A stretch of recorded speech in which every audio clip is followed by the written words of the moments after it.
Gita madam గారికి అలాగే గౌరవ పెద్దలు అరకు నియోజకవర్గ పేరు పేరున నా యొక్క ప్రత్యేకమైనటువంటి నమస్కారాలు మీకందరికీ.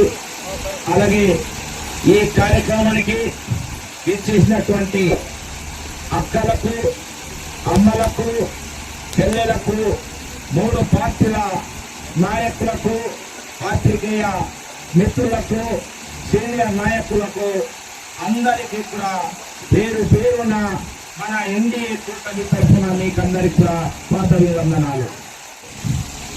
కాబోయే ముఖ్యమంత్రి చంద్రబాబు నాయుడు గారితో సన్నిహిత సంబంధాలుండి ముఖాముఖిగా మాట్లాడి మన కష్టాలు చెప్పేటటువంటి గౌరవ మన రానున్న రోజుల్లో ఎంపీగా కాబోతున్నటువంటి కొత్తపల్లి గీతా గారు రేపు ఎంపీగా అవుతే మన ప్రాంతంలో అభివృద్ధి గతంలో ఏనాడు లేని విధంగా, గతంలో జరిగినటువంటి దానికంటే భిన్నంగా ఇక్కడ డెవలప్మెంట్ అవడానికి మీరు కమలం గుర్తుకి, ఎన్డీఏ కూటమికి మీరు ఓటేసి అసెంబ్లీకి, పార్లమెంట్కి మీరు పంపించవలసినటువంటి అవసరం ఉన్నదని చెప్పేసి మీకందరికీ విజ్ఞప్తి చేస్తున్నా.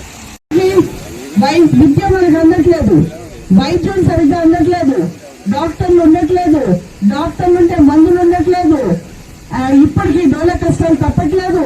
గిరిజన ప్రాంతాల్లోకి ఇంకా రోడ్ల సౌకర్యం పూర్తిగా రాలేదు. అంబులెన్స్ ఇచ్చినా కూడా అంబులెన్స్ లో కనీసం పెట్రోల్ కొట్టించి తిప్పే అవకాశం కూడా లేకుండా అంబులెన్స్ పక్కన కూర్చోబెట్టిన పరిస్థితి మనం చూస్తున్నాం.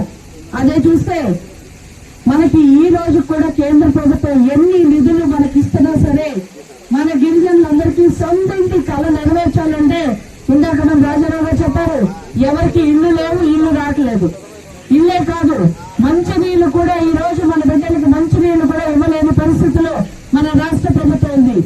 ప్రధానమంత్రి గారు జల్ జీవన్ మిషన్ ద్వారా ప్రతి ఇంటికి మంచినీరు అందించాలని సంకల్పిస్తే ఇక్కడ మన రాష్ట్ర ప్రభుత్వం, మన సైకో మనకి మంచినీళ్లు కూడా ఇవ్వకుండా ప్రజలు ఎప్పుడు కూడా అలాగే అవసరాలతో ఉంటేనే అతనికి పట్టం కడతారు అని చెప్పి అబద్ధాలు చెప్పుకుంటూ ప్రతి ఒక్కరిని ఈ రోజు గిరిజనుల్ని కంప్లీట్ గా మోసం చేశాడు. మన సప్లా నిధులు ఉన్నాయమ్మా? ట్రైకార్ లోన్స్ వస్తున్నాయా? ఏజెన్సీ డిఎస్సి, సర్పంచుల అకౌంట్ల నిధులు, ప్రభుత్వ ఉద్యోగాలకి జీతాలు ఏమీ లేవు. మన పిల్లలకి బటన్ నొక్కుతున్నానంటాడు, కానీ ఆ బటన్ ఎంతమందికి నొక్కుతున్నాడో, ఎంతమందికి వెళ్తుందో ఎవ్వరికీ తెలియదు. అందరూ అనుకుంటున్నారు పక్కవాడికి వస్తుంది, నాకు రావట్లేదు అనుకుంటున్నారు. ఈ రోజు రైతుల్ని మోసం చేశాడు, గిరిజనుల్ని మోసం చేశాడు, యువకుల్ని మోసం చేశాడు, మహిళల్ని మోసం చేశాడు. మహిళల మీద అరాచకాలు జరుగుతున్నాయి. మన ప్రాంతంలో ఉన్న యువకుల్ని, మహిళల్ని చాలా మంది ఈ రోజు జైలుల్లో ఉన్నారు. ఎందుకంటే వారి మనుషులందరూ కూడా ఇక్కడ వ్యాపారాలు చేసుకుంటూ, గంజాయి వ్యాపారం చేసుకుంటూ గిరిజనుల మీద అక్రమ కేసులు పడుతున్నారు. అవునా కాదా? ఈ రోజు మన ప్రాంతాన్ని కాపాడుకోవాలన్నా, మన బిడ్డల భవిష్యత్తు బాగుండాలన్నా మీరు చూస్తే ఈ రోజు పవన్ కళ్యాణ్ గారు హాయిగా ఏసీ గదుల్లో ఉండొచ్చు, ఆయన హాయిగా షూటింగ్ చేసుకోవచ్చు, వేల కోట్లు సంపాదించవచ్చు. అలాంటిది ఆ ఒక్క